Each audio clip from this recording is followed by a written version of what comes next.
Ok, 5.2. La sabiduría y sus características. Retomamos la guía que hemos llevado durante todo el curso este curso de introducción a la filosofía, que es llegar no a una definición, eso no se pretende, de sabiduría o sabiduría filosófica o búsqueda de la búsqueda filosófica, que ven que ese es como que el término que nos ha estado ayudando a guiarnos, búsqueda filosófica, ¿sí?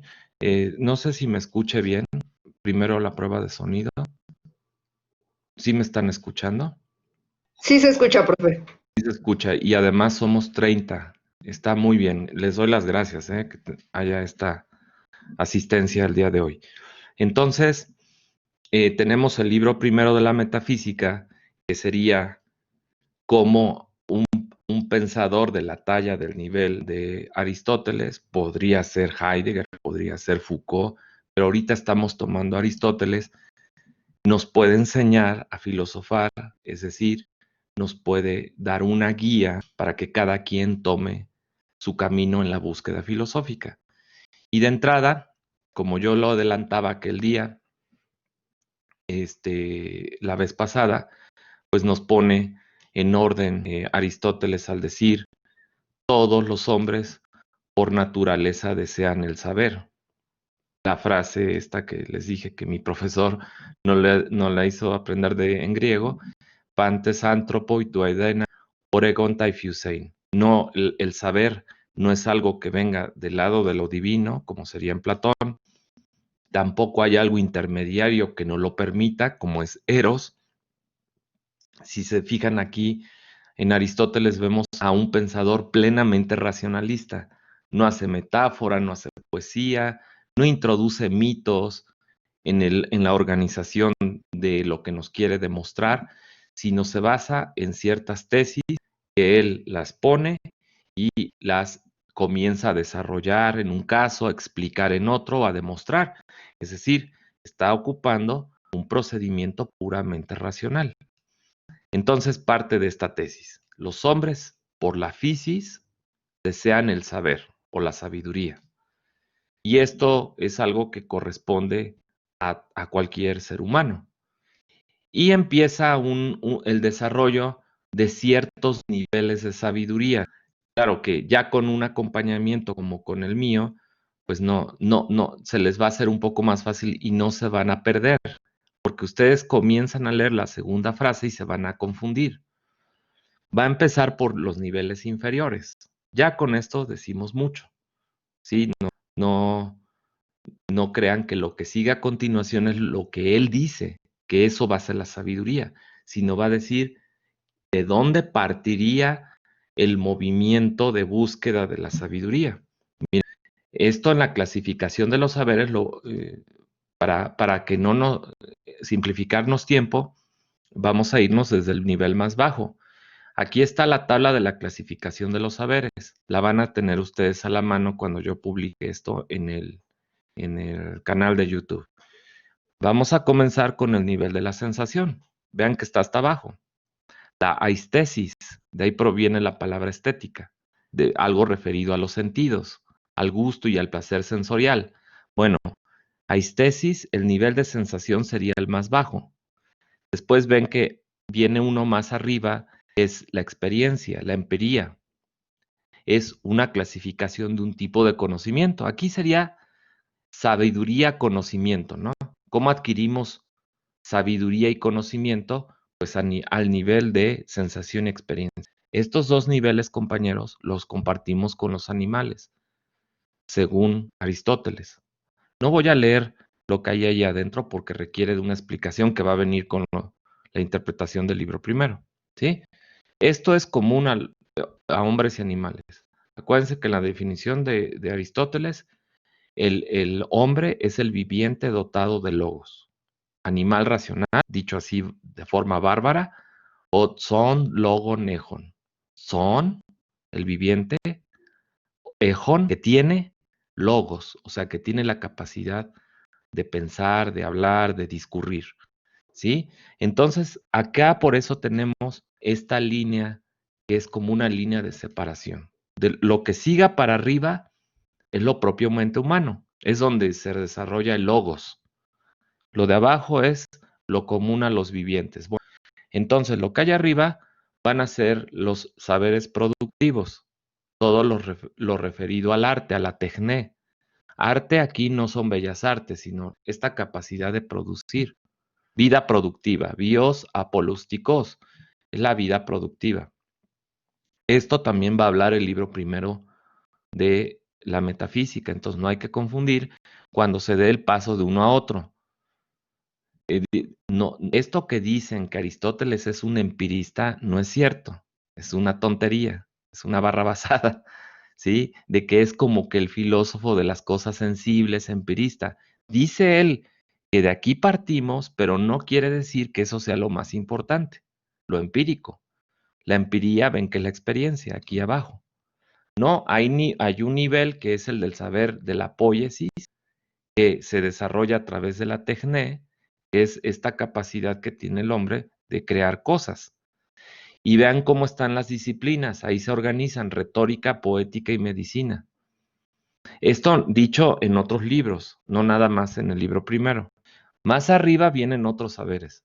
Por ejemplo, el saber práctico, que es el donde nosotros, gracias al cual convivimos, se da la vida en común con otros seres humanos, ¿sí? Y la virtud que se lleva a cabo ahí es la frónesis, ¿sí? Es la, la, este, es la frónesis o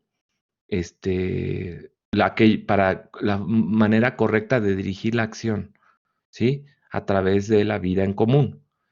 Y las disciplinas que se llevan a cabo ahí o que se desarrollan a partir de esta clasificación de los saberes prácticos es la política, la ética y la economía. Ahorita vamos a ver qué contenidos tiene. Y en el pináculo de todo esto, en la parte más alta de la clasificación de los saberes, están los saberes teoréticos o teóricos. Estos son los más puros, ¿sí? Porque se refieren, fíjense, a sí mismos. No están referidos a producir algo o a cambiar el carácter, sino son su objeto es el saber por el saber mismo. Entonces no se dispersan en otra cosa ni se abren a algo distinto, sino que es el saber por el saber mismo. Y ahí está la teología, la matemática, la física. Por eso yo les decía que esto sacado de las obras de Aristóteles ya indica la clasificación que se le hace a su obra por parte de Andrónico de Rodas. Andrónico de Rodas no estaba inventando algo como bibliotecario que era, quizá, algo de afuera, sino que él al leer la obra aristotélica, de seguro ya entendía que adentro de la obra aristotélica estaba ya esta división que se iba a reflejar en el corpus aristotélico. Bueno, esta indicación se las pongo aquí de la clasificación de los saberes porque lo que sigue a continuación no hay que dejarnos perder. Va a empezar a hablar de la sensibilidad y de la experiencia, pero no se va a quedar ahí.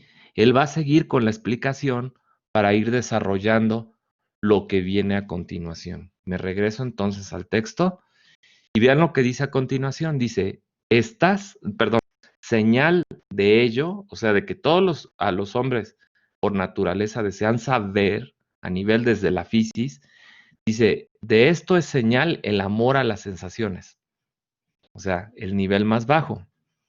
Hay un apego, un gusto a todo lo que se puede ver, oír, tocar, ¿sí? Y dice amor, o sea, apego, ¿no? No lo vean esto ya platónicamente. Todo esto ya no es el eros platónico, para nada. Todo esto está a nivel de un racionalismo llevado al extremo, como método tanto de exposición como de aprendizaje y también como a nivel teórico. Entonces, amamos las sensaciones. Estas en efecto son amadas, dice ahí, por sí mismas, incluso al margen de la utilidad, y más que todas ellas es las sensaciones visuales, son las que más apego, gusto, apego o inclinación tenemos a lo que se puede ver y contemplar. Claro, aquí Aristóteles se refleja como un buen griego, Un profesor le llama a esto la oculocracia, aunque suena feo, medio grosero. Oculus, ven que es oculocracia de los griegos, que todo lo que fuera plástico, visible, tangible o expresaba belleza. De ahí el desarrollo de las artes plásticas entre los griegos, como la arquitectura, la escultura y la pintura, que la hubo, pero se perdió. ¿Sí? Entonces, al igual que Platón, porque Platón también afirma esto, que el apego a la sensación de ver, ¿sí? A la capacidad de ver es a la que más nosotros nos inclinamos. Y dice que es que no solo en orden a la acción, sino cuando no vamos a actuar, preferimos la visión a todas las demás, o sea, la visión más que a cualquier otro sentido. Aristóteles para estas fechas, para este momento, ya tiene identificada lo que va a venir a ser para nosotros los 5 sentidos. Sí, la capacidad de ver, de olfativa, auditiva, y pues una de las más importantes que en algunos escritos biológicos le da una importancia muy grande es a la parte sensitiva, porque dice él que involucra todo el cuerpo. ¿Sí? Todo el cuerpo es sensitivo, ¿no? Entonces vean cómo Aristóteles detrás de esto están los escritos biológicos. Nada más que no va por ahí, no va a estudiar los seres vivos. Aquí lo que está estudiando es la propia sabiduría o el conocimiento por el conocimiento mismo y parte de una base, ¿no? La razón estriba, sigo leyendo, en que esta es de las sensaciones, o sea, la vista, la que más nos hace conocer y muestra diferencias, ¿sí? Como diciendo, quizá en el oído confundamos a una persona por otra, a un animal por otro. En la sensación también confundamos cuando nos tapamos los ojos y no vemos y solamente tocamos, también confundimos las cosas. Pero lo más valorado, ¿sí? Es la vista porque ella nos ayuda a separar y a distinguir. Esto va a ser muy importante en Aristóteles, que en un pensamiento tan racional como el de él es muy analítico y le va a dar toda la prioridad a la vista. Bueno, comienza, vamos a decir, el desarrollo de este primer nivel, que es el que está marcado en nuestra tabla, que nos está ayudando a guiarnos, la de acá abajo, la estesis. Aquí podríamos agregarle esa. La vista es la, la, la más preciada o amada por el hombre, ¿no? Es esta idea de el griego siempre dándole toda la prioridad a lo que se puede ver, no tanto a lo que se puede oír o tocar o cosas de ese tipo, ¿no? Todo esto influye en la estética y en la forma de ver la belleza por parte de los griegos. Bueno, ahora aquí viene el tema de la sensación. Ven que aquí le pongo el número 1, ¿ya vieron el 1? Que la sensación se refiere a todos los seres vivos. Todo parte de lo viviente en la reflexión aristotélica. Antes de hablar de como en Platón, que hablaba de ideas trascendentes, que hablaba de un ámbito suprasensible, en Aristóteles encontramos todo lo contrario, es una revaloración del nivel sensible. Y este nivel sensible lo que hace es volvernos comunes a todos nosotros, a los animales y a nosotros.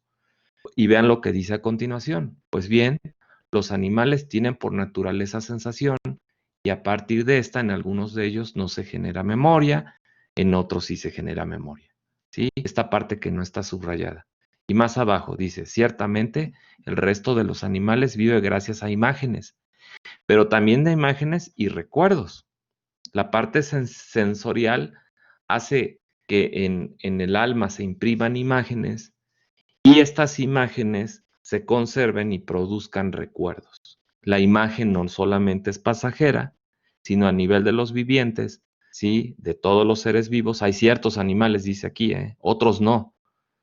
Por ejemplo, ahí a la abeja dice que solamente es sensitiva, pero pues no tiene recuerdo. ¿Quién sabe qué conclusiones sacó? Ahora sabemos que todos los animales tienen una parte sensitiva y una parte de memoria o de recuerdo. Sí, la abeja va y viene del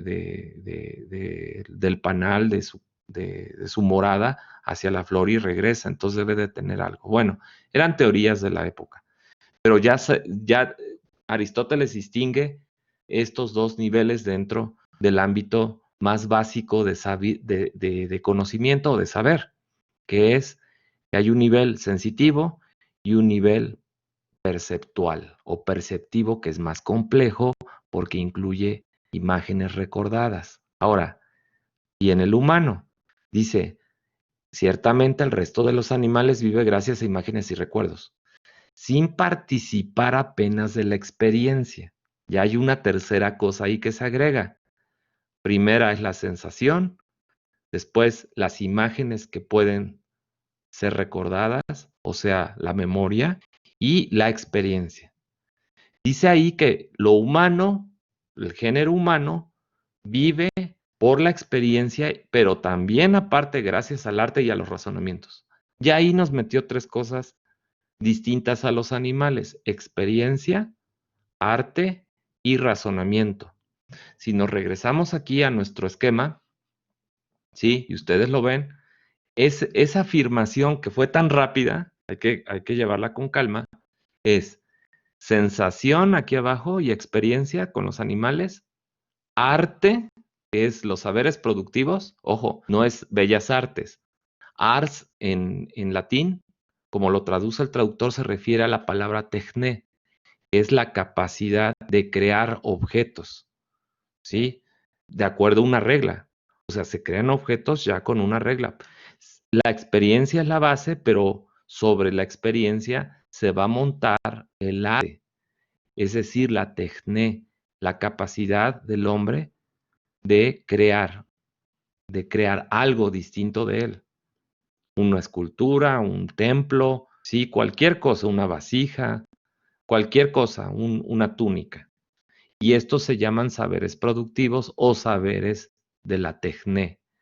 Episteme poietike sería el término griego apropiado, porque la poiesis, se acuerdan que es creación, y el producto de la creación o la virtud que se ejerce en la creación se le llama techne. De ahí proviene nuestro término de techne, de técnica, ¿no? Ok, y dice en este pasaje que aparte de el arte, de la experiencia y del arte, en el hombre también se dan logismos, es decir, razonamientos, que hasta se está yendo Aristóteles hasta la parte más elevada, que son los saberes teóricos o teoréticos, que son los propiamente racionales, ¿no? Entonces, fíjense cómo aquí, en un descuidito, le está dedicando mucho tiempo a la sensación. De repente nos dice que acá participamos con los animales de este nivel, pero de repente nos agrega otros tres más, así de rápido: experiencia, arte, o sea, los saberes productivos y los razonamientos. ¿Sí? Aquí dice en griego todeton, antropon, genos, o sea, se producen, kai techne, o sea, la techne, que serían aquí lo que el traductor pone como arte, que no hay que confundirlo con las bellas artes, sino con la capacidad de crear, kai techne, kai logismos, ¿sí? Esto es muy importante que vean estos términos en griego, porque si no se confunden. Bueno, y sigue así. Por su parte, la experiencia se genera en los hombres a partir de la memoria, y aquí se vuelve a regresar. ¿Sí? ¿Qué pasa con estos textos, compañeros? Bueno, lo termino de leer. Dice, en efecto, una multitud de recuerdos del mismo asunto acaban de constituir la fuerza única de una experiencia. Fíjense cómo aquí se regresa al tema de la experiencia y nos explica cómo se produce la experiencia. En base a muchas imágenes en la memoria de un mismo asunto, o sea, todos estos recuerdos tienen que ser de un asunto, no recuerdos dispersos, acaban de constituir la fuerza de una única experiencia, ¿sí? Y nos da más datos acerca de qué es la experiencia. Vean cómo la escritura está muy compacta. Esto se creen algunos estudiosos, y eso era uno de mis profesores de la licenciatura, él decía que estos escritos esotéricos, es decir, escritos no para que muchos lo leyeran, o un tratado para todos, ¿no? Sino escritos para un público mucho más cerrado, más estudioso, ya sabían ellos o ya habían tomado las lecciones de Aristóteles y quizá estos libros de la metafísica eran apuntes de clase, ya sea del mismo Aristóteles, que parece un apunte de clase, porque vean qué apretada está la redacción y de repente vuelve a regresar sobre el tema de la experiencia, o pueden ser los apuntes de clase del alumno. Y así nos explicaba el profesor: lean los libros de la metafísica como si fueran los apuntes de clase caóticos, desordenados, que el profesor sabe cómo arreglárselas para poder explicar una materia, y más que nada a una audiencia que es conocedora previa de los temas que se están tratando. Cuando el profe me dijo esto, dije, no manches, ya no voy a leer a Aristóteles de la misma manera, porque yo entiendo, ustedes entienden cómo hacen sus apuntes. Un pensamiento lo comprimen mucho en 3 palabras, o un ejemplo lo extienden mucho. Y así está escrita la metafísica, ¿sí? Un pensamiento muy condensado y de repente un ejemplo muy amplificado. Porque se ve que esto era algo que se ocupaba para la audiencia, que se tenía a primera mano. Y vean aquí, el ejemplo está en este fragmento, ¿sí? Primero está dando una explicación bastante desarrollada de los animales, la sensación, como si esta cosa era nueva para la audiencia, y de repente dice, pero fíjense, ¿saben qué? En el hombre, además de sensación y experiencia, hay arte y razonamientos, como si ya todo el mundo lo supiéramos. Y de ahí punto y dice cómo se produce la experiencia. A muchos les deja esto desconcertado si quisieran leerlo como un libro que se hizo exprofeso para ser leído. Estos libros de la metafísica no fueron confeccionados para ser leídos, sino para ser dictados ante una audiencia. Y entonces vean cómo después dice, y la experiencia es todo esto. Wow, ¿no? Una cosa muy importante, se genera en hombres a partir de la memoria y una multitud de recuerdos, recuerden esto, producen la fuerza de una experiencia. Y esto se va para nuestra tabla.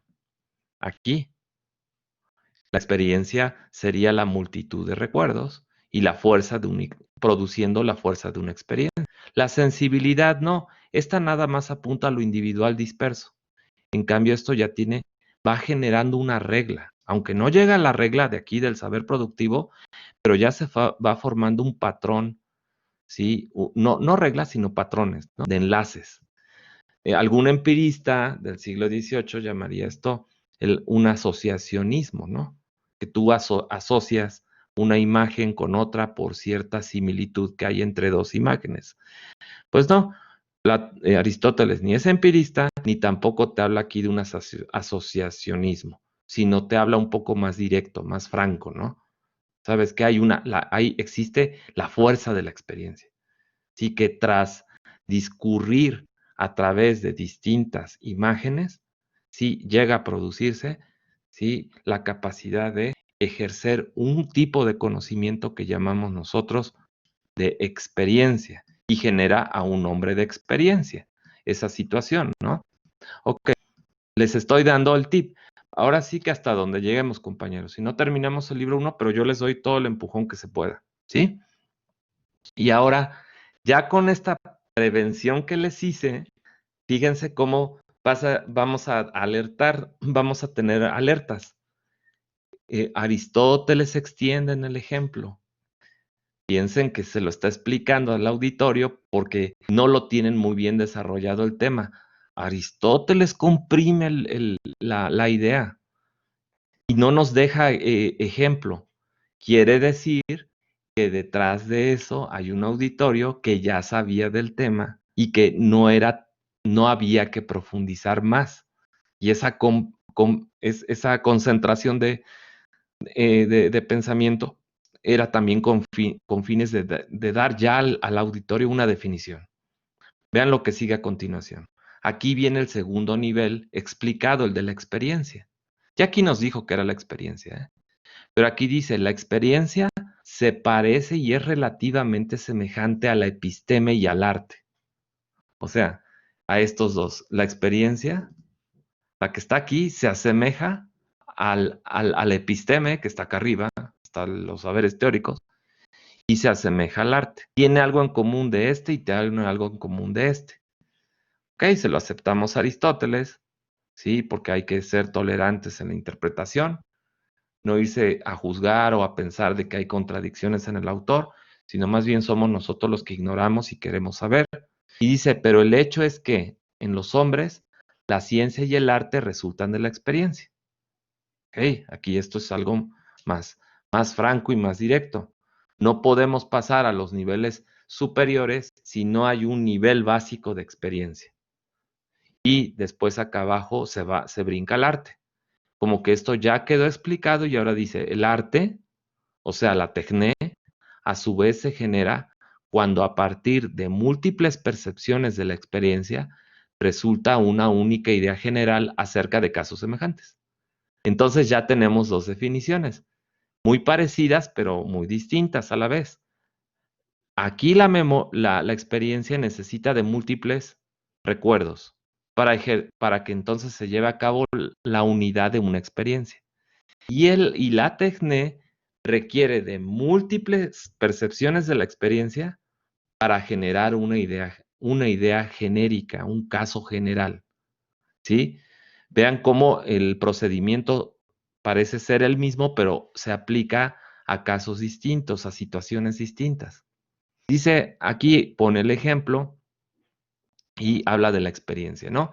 La experiencia, sí, es de un nivel y el arte es de otro. La experiencia no se va a salir del caso particular, individual, al que se refieren las imágenes que se están agregando en ella, siempre va a ser de lo particular. En cambio, en la tecné, en el arte, ya no nos vamos a quedar a nivel de lo particular, sino a partir de una experiencia de casos particulares vamos a generar una idea general. Por eso ahí comienza la parte humana, la parte racional, ¿sí? Cuando empecemos a ver qué es la experiencia. Dice acá abajo, a efectos prácticos, la experiencia no parece diferir en absoluto del arte, sino que los hombres de experiencia tienen más éxito. Ellos llegan a tener más éxito que los que se aplican al arte. Aquí, al arte o los saberes productivos. La razón está en que la experiencia es el conocimiento, y aquí viene lo que les comentaba, es el conocimiento de cada caso individual, no se separa de lo individual la experiencia, está pegada a lo individual, ven que usa de imágenes individuales, mientras que el arte, la tecné, lo es de lo general, y las acciones y producciones todas se refieren a lo individual. Sí, el hombre de arte o aquel que produce necesita de la regla general. Por ejemplo, cuando tú produces una silla, aunque todo va a caer en el caso individual de producir una silla, a la hora que la planificas, que la piensas, no estás pensando en una silla en particular, sino estás pensando en las características generales de lo que debe de ser una silla, es decir, de una idea general de silla. Ahora, todo esto depende de lo particular, no de algo universal. Y esa va a ser la diferencia con Platón. Sí, para Platón el conocimiento siempre absoluto, verdadero, y como punto de partida de que tú reconozcas casos individuales, es que tú tengas una percepción o una anticipación, más bien anticipación o recuerdo de una idea absoluta con caracteres universales y necesarios. Y en cambio en Aristóteles no. En Aristóteles vas a requerir del nivel de la experiencia para que éste te otorgue el caso individual y a partir del caso individual tú puedas, a nivel práctico, a nivel de la tecné, puedas planificar, llevar a cabo una idea general. Como ven, se opone Aristóteles en este punto. Más abajo acá, donde está subrayado, dice, pero no es menos cierto que pensamos que el saber y el conocer se dan más bien en el arte y en la experiencia, Y tenemos por más sabios a los hombres de arte que a los de experiencia, obviamente. No por tener, por ser importante para el conocimiento, la experiencia, no por eso va a ser más sabio el hombre de experiencia que el hombre de arte. Es más sabio el hombre de arte. Siempre va a tener más sabiduría el hombre que se basa en la regla general y se basa en el caso universal o general, como ustedes le quieran llamar, que el que siempre está a nivel de lo particular. Bueno, nos vamos a saltar y les doy otros tips y otras formas de leer Aristóteles. Y aquí dice abajo que todas las artes nacen cuando viene el tema del ocio en las culturas. Esto es una explicación bastante racionalista. Como ven, nada de mitos ni cosas así.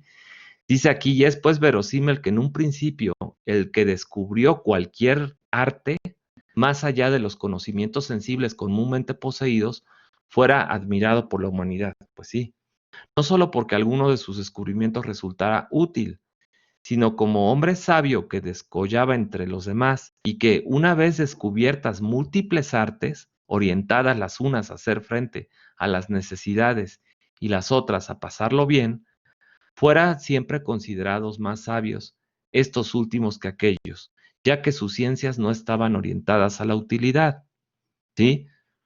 A partir de este momento, y listas ya todas las ciencias tales, ciencias no abstractas o puras, estas serían técnicas.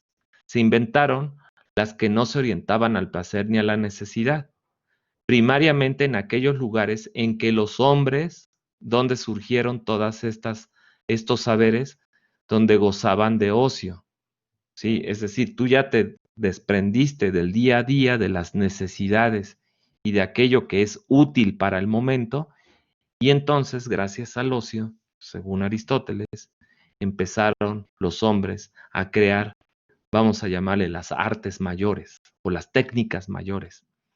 Y aquí dice, las artes matemáticas se constituyeron en Egipto, ya que allí las castas de sacerdotes gozaban de ocio.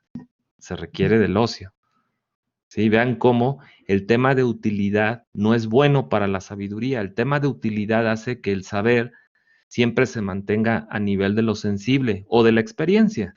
Pero el ocio va a ser una de las cosas, si volvemos a nuestra tabla, que va a romper con esta línea. Si estos dos, sensación y experiencia, como las compartimos con los animales, nos llevan al día a día y consideramos útil todo aquello que nos hace vivir. Por eso ustedes les dicen que la filosofía, el arte, el griego, el latín no sirven para nada. Pues sí, porque la gente, la sociedad en la que vivimos hoy es una sociedad de consumo. Es decir, que tú comas para vivir. Comas, obviamente, trabajes para vivir, trabajes para pagar la tarjeta y vuelvas a vivir y vuelvas a comprar y vuelvas a consumir. Entonces, la utilidad de la que hoy hablamos es una utilidad del consumo y de la sobrevivencia. Pero acá dice Aristóteles, eso no te lleva a superar el nivel, el tema de utilidad y de sobrevivencia. Se requiere que se rompa esto para llegar a la vida productiva de estas artes, como aquí es la matemática, la considera no como una ciencia, sino como un arte, en las castas sacerdotales egipcias que gozan de ocio.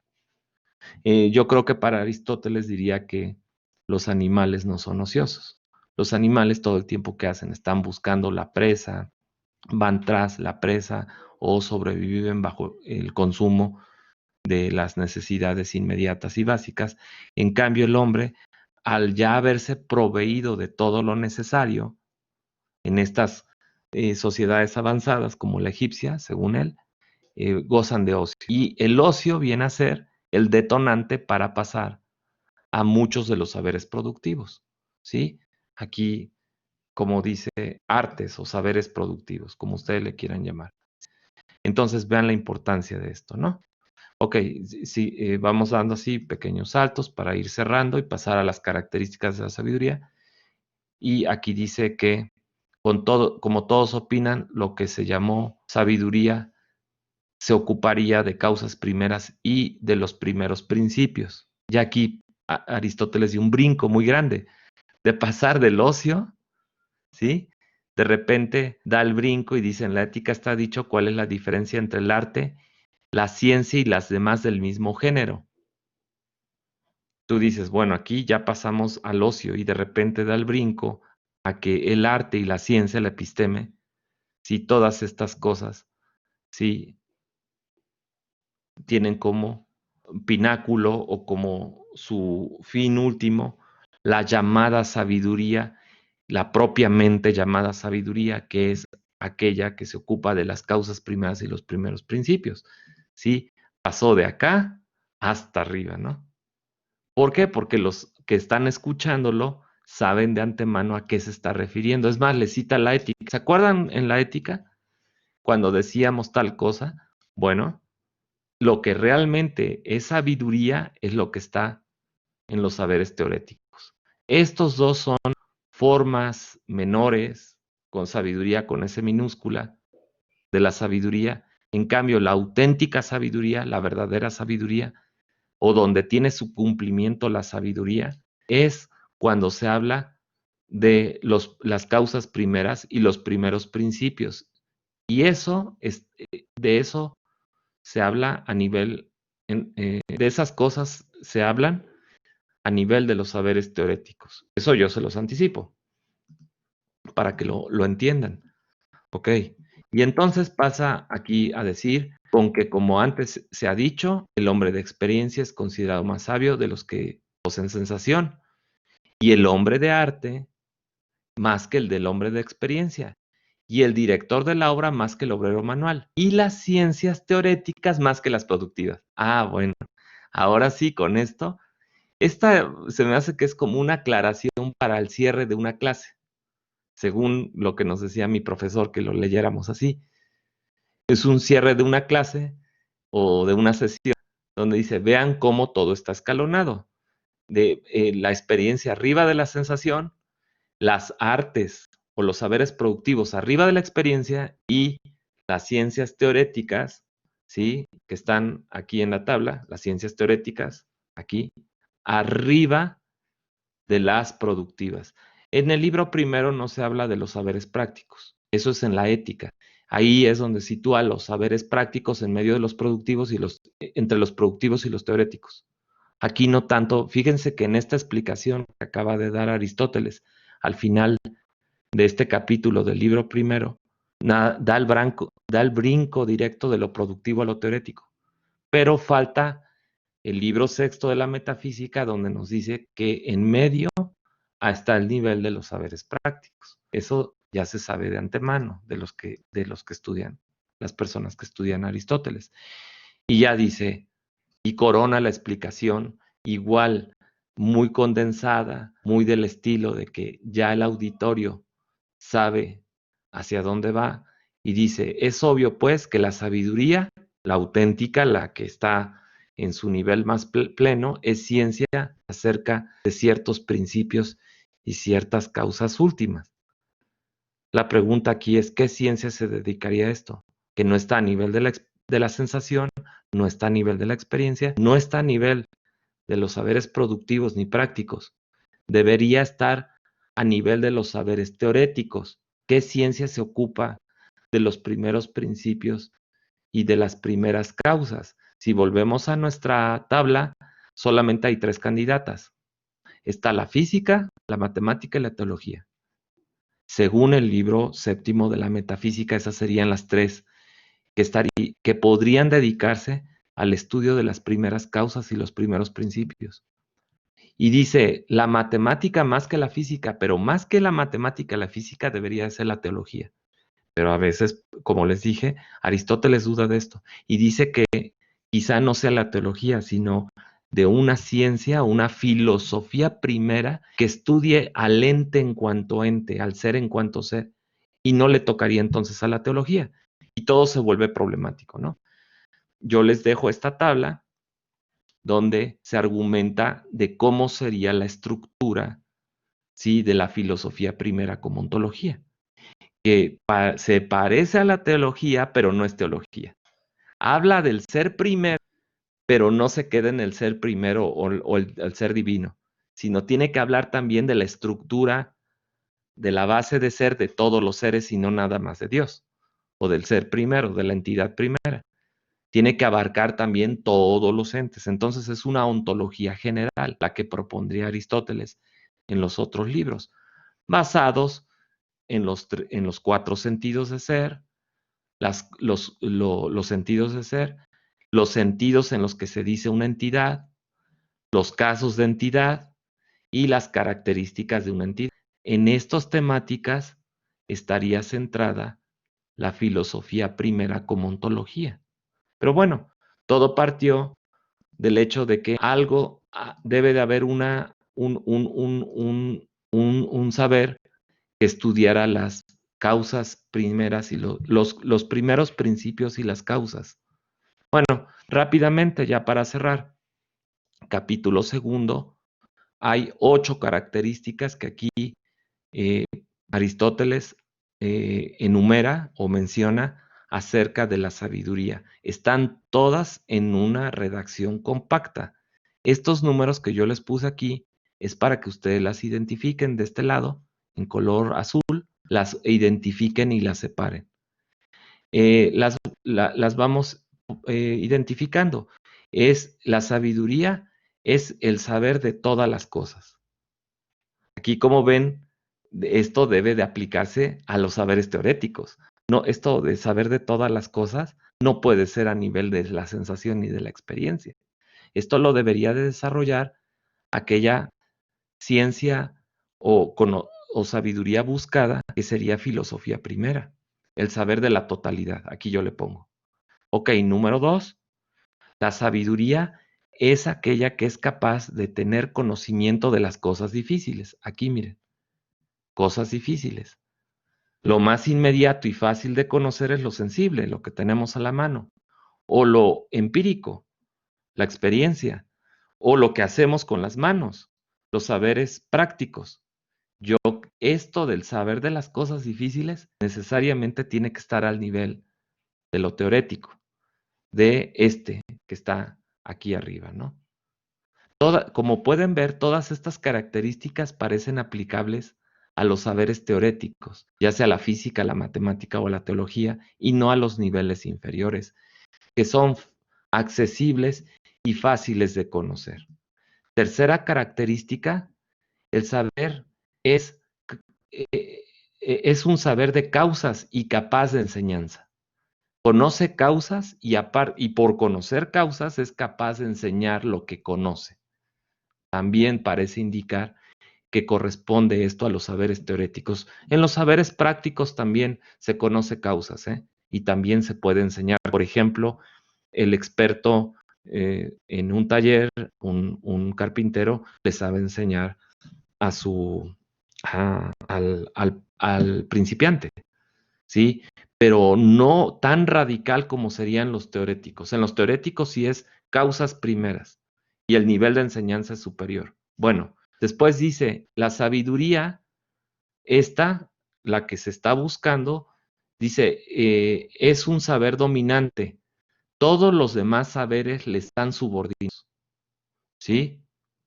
Y dice algo aquí a continuación que es muy llamativo. Al sabio, dice, no corresponde al sabio recibir órdenes, sino darlas, ni obedecer a otro, sino a él quien es menos sabio. También parece que esta cuarta característica aplicaría a los saberes teoréticos, el saber más dominante. Quinta, este grado de saber es un saber de lo universal en grado sumo. Aquí lo dice, es sabiduría de lo universal en grado sumo, no en grado intermedio como regla general en el caso de los saberes prácticos, productivos, o también en los prácticos que se maneja una regla general para dirigir la conducta productiva o dirigir la conducta con otros hombres. No, aquí dice universal en grado sumo. Entonces también parecería que estaríamos en el pináculo, en la parte más alta de los saberes teoréticos. Y a eso se estaría refiriendo. ¿Por qué creen que este libro no se fue a otra clasificación del corpus aristotelicum. Este libro fue a caer a los libros de la metafísica. Es un libro de metafísica, porque está hablando de que podría ser que exista un conocimiento y una sabiduría universal en grado sumo. Y esa es la quinta. Sexta, una con la que ya aquí lo identifica Aristóteles, que la sabiduría es ciencia de los principios y causas. Aquí lo vuelvo a repetir. Versa este tipo de saber acerca de los primeros principios. Sexta característica. Séptima característica, vamos a jalar nuestra tablita para acá. Aquí explica varias cosas, ¿no? Pero nos vamos a saltar a la séptima característica y ya estamos cerrando, ¿eh? La séptima es que este saber supremo, que es de qué, de totalidad, de cosas difíciles, de causas que se pueden enseñar, que es dominante, que es universal en grado sumo y que se refiere a los primeros principios, dice, también debe de ser 7, aquí donde está el numerito 7, es un saber cuyo fin es el mismo y no otro, y es auténticamente libre. Es autárquica, no depende de otra cosa. Ella misma se da a sí misma sus objetos de estudio. No depende de otra ciencia que la soporte o anterior a ella. Ella se basta a sí misma.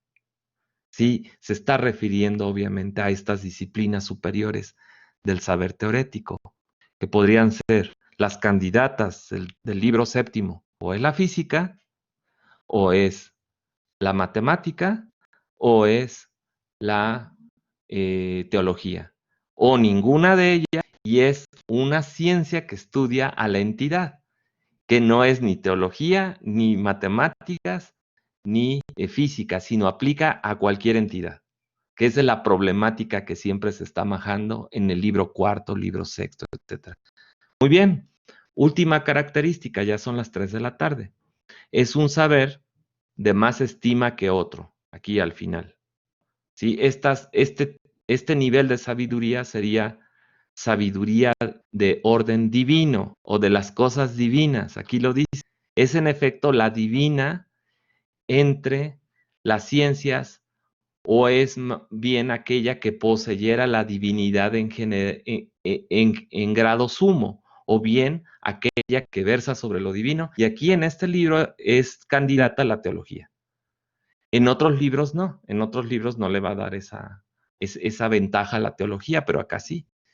Y termina diciendo, pues bien, solamente en ella concurren ambas características. Todos en efecto opinan que Dios es causa y principio, y tal ciencia la posee Dios, o solo Él, o Él en grado sumo. Entonces la candidata sería la teología. Pero después se desdice Aristóteles y va titubeando, porque todo el conjunto de los libros es programático. No es para crear un sistema filosófico, sino para investigar, para ver hasta dónde podemos llegar con todo esto. Y bueno, aquí viene la famosa cita y con eso cerramos el curso, de que aquí viene el tema de que qué es lo que mueve a la sabiduría, qué es lo que la lleva a encontrar lo que debe de encontrar, sus verdades, la capacidad de maravillarnos, la Thaumazein. Y aquí es donde está la famosa cita con la que comenzamos hace 23 sesiones. La posesión de esta ciencia, dice, ha de cambiarnos en cierto sentido la actitud contraria al estado inicial de las investigaciones. ¿Quién sabe y qué diga? Es que, como decíamos, todos comienzan maravillándose, ¿sí? Aquí la expresión es Thaumazein. Este maravillarse es el asombro, ¿eh? El traductor ocupó la palabra maravillarse, pero hubiera ocupado la palabra asombro. Todos los hombres comienzan asombrándose de que las cosas suceden como suceden. Así ocurre, por ejemplo, en relación a los autómatas de los teatros y a las marionetas, o en la revolución del Sol, o sea, los fenómenos astronómicos, o con la inconmensurabilidad de la diagonal, es decir, con las verdades matemáticas. Nos maravillamos. Es preciso, sin embargo, que se imponga la actitud contraria y que es la mejor, según el refrán, como ocurre incluso en estos casos, una vez que se ha aprendido. Nada, desde luego, maravillaría tanto a un geómetra como la diagonal resultara inconmensurable, o sea, lo contrario. Queda dicho, pues, cuál es la naturaleza de la ciencia en cuya búsqueda andamos.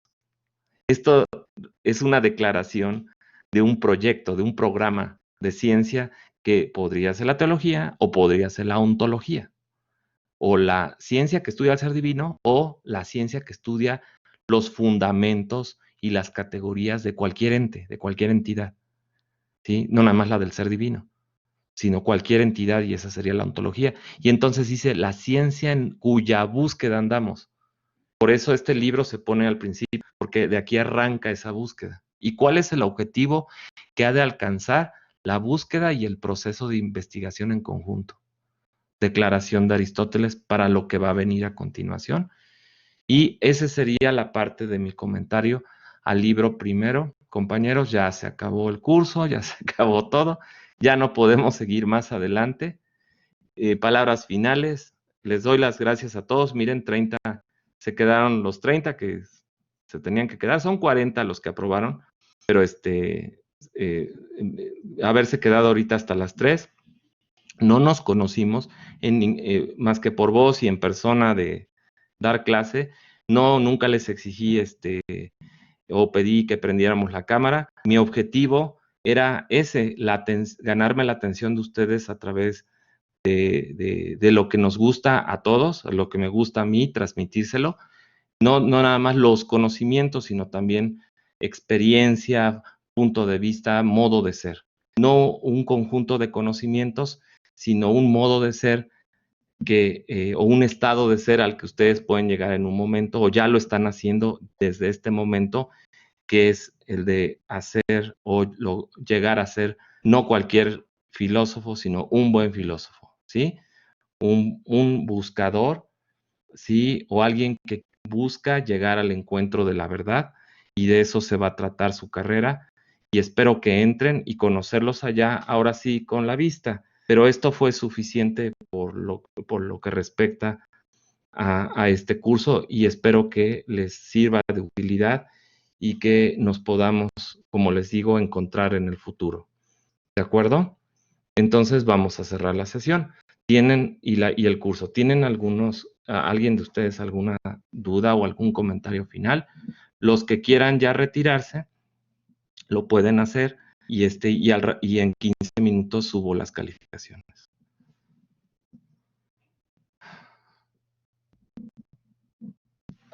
Sí, adelante, Claudia. Pues nada más sí, yo sé que no quieres que te agradezcamos, pero sí te voy a agradecer. Sí te voy a agradecer mucho y pues ojalá y podamos conocernos personalmente pronto, como ya te había dicho en algún mensaje que te envié. Y pues igual a todos, muchas gracias. Es todo. Es Sí, cuanto. al contrario, gracias a ti, Claudia.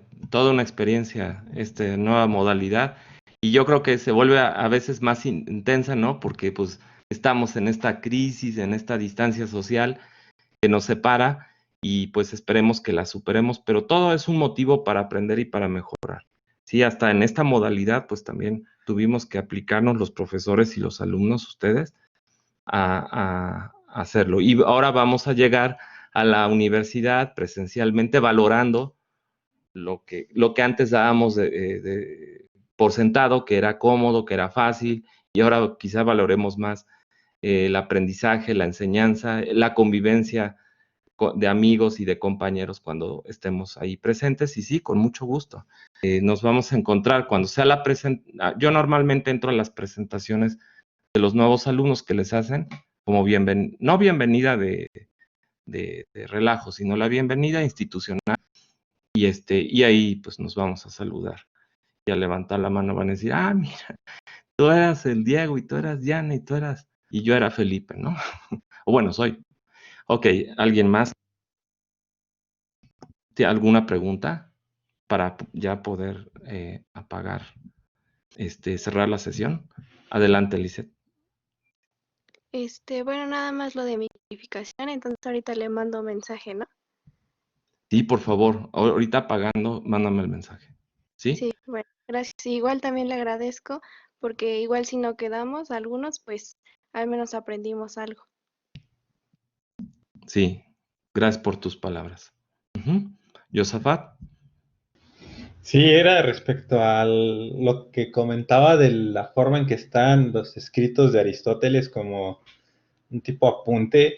¿Eso es un consenso al que se llega a varios o solamente era la interpretación de su maestro o realmente es una aproximación a la cual podemos tener a los escritos de Aristóteles? No es un consenso, pero sí es un grupo grande de intérpretes. Sí, quizá uno de ellos sea el mismo Jagger. De ahí sale esta idea de que como eran escritos programáticos, así les llaman, de un programa de investigación, pues tú sabes que un programa de investigación no lo hace nadie solo, y más estando en el liceo, y más teniendo grupos de investigación tan cercanos a ti, o a ti es Aristóteles, ¿no? Tan cercanos salen en su círculo estrecho, y que siempre hay dos tipos de escritura, ¿no? También en Platón se da este fenómeno. Está la escritura exotérica, o sea, al público, o al público no es cualquier público, es un público culto. Para ellos son los diálogos, o para ellos son muchos de los tratados de Aristóteles, ¿sí? Pero también se saca esta idea de que es un grupo mucho más cerrado que tiene conocimiento de aquello que se está hablando, y entonces la redacción es bastante, vamos, es como un camino empedrado esa redacción. A veces tiene piedras planas que tú no golpeas, y a veces tiene piedras que hacen mover todo el coche, vamos a decir, el automóvil de tu intelecto, ¿no? Que está muy concentrado el pensamiento. Entonces se llega a la conclusión de algunos, no es consenso, esa es mi respuesta, de que quizá eran los apuntes, los apuntes o de él o de los alumnos, o que los alumnos tomaban y se los quedaba el maestro, o que el maestro los tomaba y se los daba a los alumnos, no sabemos. Eso se perdió para siempre.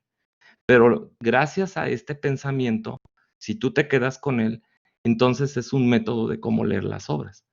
Por ejemplo, ahorita lo que yo hice, cómo se regresa sobre una cosa, da un ejemplo, se extiende mucho y después concentra el pensamiento en otra, refiriéndose a una materia de la que ya venían hablando los alumnos. Y así se va sobrellevando más la lectura. No pasa, por ejemplo, esto con la física.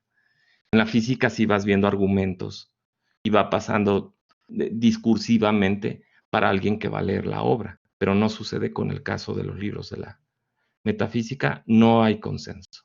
Algunos piensan que son tratados, y cada libro no es un tratado. Por ejemplo, el libro quinto, perdón, es un diccionario de conceptos.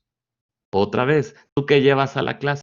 Pues un diccionario de conceptos para si algún alumno te pregunta, oye, ¿y qué es la verdad? ¿Y qué es el infinito? ¿Y qué es lo finito? ¿Qué es el acto? ¿Qué es la potencia? El libro quinto es un vocabulario de definiciones que podría estar llevando a alguien a clase, pues para responder a las preguntas. Y así vas viendo todos los libros que tienen ciertas características y no necesariamente se tienen que organizar como los organizó Andrónico Rodas. Ha habido propuestas de otro tipo de organización. Ajá. Yo, por ejemplo, el libro cuarto y el libro cuarto, el libro sexto y el libro séptimo los pondría en una sola clasificación. Quitaría el libro tercero y lo pondría en otra, ¿sí? Porque entre el cuarto, el sexto y el séptimo hay una continuidad de lectura. Pero bueno, así vienen organizados. ¿Quién más? ¿Alguna otra pregunta? Pueden irse retirando.